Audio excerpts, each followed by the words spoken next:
यह व्रत किसी भी महीने के शुक्ल पक्ष यानी अंजोरी में दशमी के दिन गुरुवार पड़े उस दिन इस व्रत को करना चाहिए। इस दिन घर की महिलाएं घर को गोबर आदि से लीपकर साफ सुथरे घर में 10 दूबी, 10 चावल के दाने, 10 आंवला के पत्ते, 10 ताक पीला धागा लेकर सुंदर चौक बना महालक्ष्मी जी का पूजन कर धागा को अपने बाह अथवा गले में धारण करती हैं। तब इंद्राणी ने कहा कि हे महाराज, यह व्रत को किसने किया और इसे क्या फल प्राप्त हुआ, दया करके उसे बताने का कष्ट करें। तब नारद जी ने कहा, हे देवी, फल का तो पता आपको अंत में चलेगा, लेकिन इस धागे को किसी और को देने से क्या मुश्किल से गुजरना पड़ता है, इसे ध्यान से सुनो। एक समय पृथ्वी पर नल नाम का एक चक्रवर्ती राजा राज्य करता था। उसके राज्य में किसी भी चीज की कोई कमी नहीं थी। उसके राज्य के सभी लोग सुखी और खुशहाल आनंद से रहते थे। राजा नल की पत्नी का नाम दमयंती था। महारानी दमयंती भी इस सुदर्शा व्रत को करती थी। एक दिन राजा नल शिकार के लिए वन को गए। उसी समय वन में एक ब्राह्मणी इस सुदर्शा व्रत को करने के लिए गई थी। ब्राह्मणी पूजा के समय सामान को नदी के पास पत्थर के ऊपर रखकर ताम्र पात्र को लेकर नदी के भीतर पानी भरने गई। उसी समय एक चील पक्षी आकर उस व्रत के डोर को मान समझ उठा कर ले गया। यह देख ब्राह्मणी उस चील पक्षी के पीछे दौड़ी कि कहीं यह पक्षी डोर को गिरा दे तो मैं अपना व्रत पूरा करूं, परंतु पक्षी ने उस डोर को नहीं गिराया। ब्राह्मणी उसी पक्षी का पीछा करते करते दूर जंगल तक निकल गई। आखिरकार ब्राह्मणी थक हार कर जंगल में रोने लगी। ठीक उसी समय राजा नल एक हिरण का पीछा करते करते उसी जंगल में आ पहुंचे। उन्होंने देखा ब्राह्मणी को रोते देख राजा बोले, सोचने लगा कि मेरे राज्य में तो कोई भी दुखी नहीं है, फिर ये कौन है और इस घने जंगल में बैठकर रो रहे हैं। तब राजा नल उस ब्राह्मणी के पास जाकर पूछने लगे, हे देवी, तुम कौन हो और इस वीरान जंगल में तुम क्यों रो रही हो। तब ब्राह्मणी ने कहा कि हे महाराज, आपको अपना दुख बताने से क्या फायदा, दुख तो उसी के पास दोहराया जाता है जो दुख को दूर करे। तब राजा नल ने कहा, मैं चक्रवर्ती सम्राट राजा नल हूँ, तुम्हें वचन देता हूँ कि तुम्हारी दुख अवश्य दूर करूंगा। तब ब्राह्मणी बोली, हे महाराज, आप मुझे 3 बार सत्य वचन दीजिए, अर्थात आप 3 बार प्रतिज्ञा लीजिए, तभी मैं आपको अपना इस दुख को बताऊंगी। तब राजा नल 3 बार वचन देकर ब्राह्मणी को बोली, अब अपना सारा वृतांत बता सकती हो। तब ब्राह्मणी ने चील पक्षी वाला सारा वृतांत राजा को सुनाते हुए बोली कि हे राजन, अब आप ही मेरा दुख दूर कर सकते हैं। तब राजा ने कहा कि हे देवी, मैं किस तरह से तुम्हारा दुख दूर कर सकता हूँ। तब ब्राह्मणी बोली, हे राजन, आपकी रानी जो पीला धागा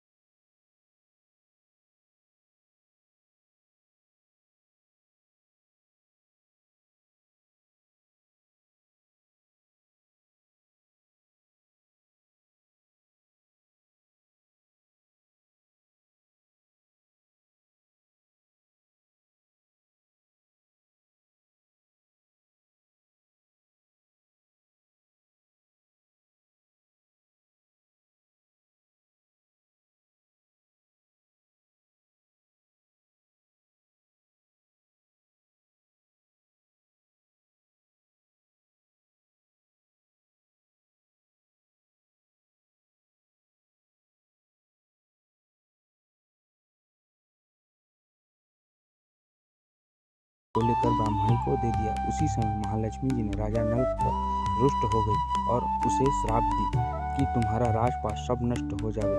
महालक्ष्मी जी के श्राप से राजा के धन दौलत सभी नष्ट हो गए। जमीन में जो धन गड़ा था उसे धन को वायु की नामक पाताल लोक ले गया।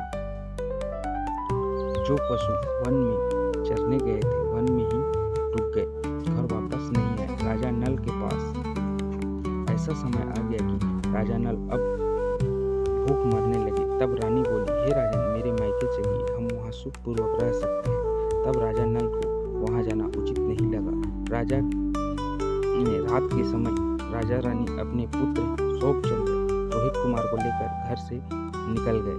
रास्ते में एक नदी पार करते समय एक बड़ी मछली वहाँ अचानक आ गया और रोहित को पकड़कर निकल गई और वहाँ से चली गई। राजा रानी दोनों उसे देखकर रोते बिलखते रह गए। अपने पुत्र के लिए दोनों कुछ भी ना कर सके। फिर दोनों वहां से आगे बढ़े। चलते चलते रानी को भूख लगी और प्यास से व्याकुल हो उठी और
होऊंगा। ऐसे सोचते हुए राजा इधर उधर देखने लगा। तभी उसकी नज़र एक मृत पात्र पर पड़ी। मृत पात्र तालाब के किनारे या शमशान में फेंक देते हैं। उसी पात्र को लेकर राजा नल गांव की ओर भिक्षा मांगने के लिए निकल पड़े। इधर महारानी दमयंती मछली को आग में भूनकर जैसे ही बाहर रखती, वो जिंदा होकर तालाब में फिर कूद जाती। धीरे धीरे सभी मछलियां जिंदा होकर तालाब में फिर से तैरने लगी। ये सब देखकर रानी सर पकड़कर रोने लगी। इधर राजा नल भिक्षा लेकर गांव से वापस आते आते मन में विचारने लगे, इस गांव में अच्छी भिक्षा मिल गई है। उधर रानी मछलियां को भून कर रखी हुई और यहाँ से भात दाल रोटी सभी थोड़ी थोड़ी मिल गए है। इनसे हम दोनों का पेट भर जाएगा। उसी समय एक बहुत बड़ा चील पक्षी राजा के हाथ से उस ताम्र पात्र को ले उड़ा। राजा का भिक्षा पात्र था, उसे देखकर रो पड़े और दुखी मन रानी के पास आए और बोले, उन भुनी मछलियों को दो। तब रानी बोली, हे नाथ, आप तो उस गांव में भिक्षा मांगने गए थे, मगर आपका भिक्षा पात्र मुझे दिखाई नहीं दे रहा है, कहाँ है? आपका भिक्षा कहाँ गया? राजा ने कहा, उसे तो चील पक्षी उड़ा ले गया। तब रानी भी अपना सारा हाल चाल सुना दी। तब राजा रानी दोनों वहां से दुखी होकर चले गए। चलते चलते दोनों नल के मित्र के राज्य में पहुंचे। राजमहल जाकर अपने मित्र से मिला। मित्र के आने से राजा खुश हो गए। राजा ने अपने मित्र राजा नल का आदर सत्कार के साथ सम्मान पूर्वक अपने महल में ठहराया। राजा नल रानी सहित जिस कमरा में ठहराया गया था, उसी कमरा में वहाँ के रानी का हीरे मोती से जड़ित हार टंगा था। उसके पास एक मयूर का चित्र टंगा था। रात्रि के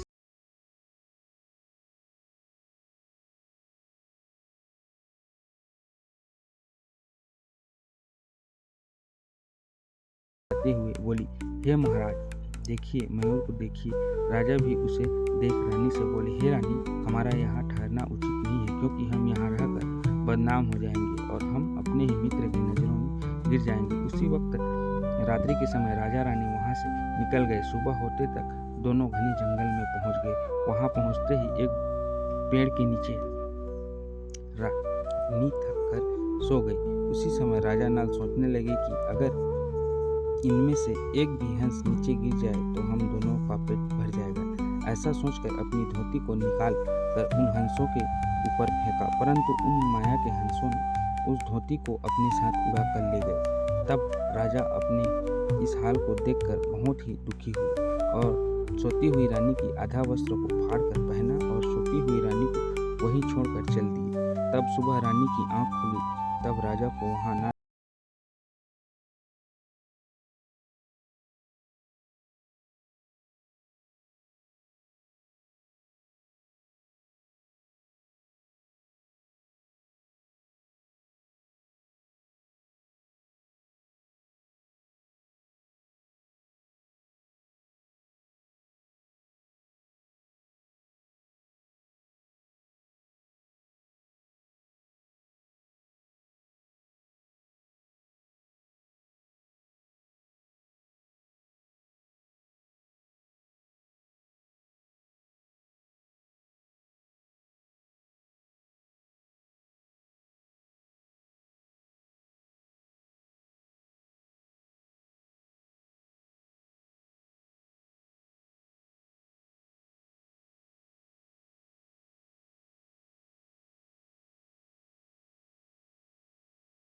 राजा, अगर मुझे तुम इस आग से निकाल दोगे तो मैं तुम्हें भलाई करूँगा। तब राजा नल उस सर्प को आग से निकाल कर बाहर कर दिए। बाहर आते ही सर्प ने राजा नल को फुफकार मार दिया, जिससे राजा नल का शरीर पूरा काला पड़ गया। तब राजा नल ने उस सर्प से कहा, मैंने तुम्हें आग से बाहर निकाला और तुमने मुझे काला कर दिया। भलाई के बदले में तुमने मुझे ये दिया। तब सर्प ने कहा, हे राजा नल, मैंने तुम्हारा भला ही किया है। तुम्हें हर कोई पहचानता है, तुम्हें कोई नौकरी भी नहीं देगा। इसी कारण मैंने तुम्हारे रंग को बदल दिया है।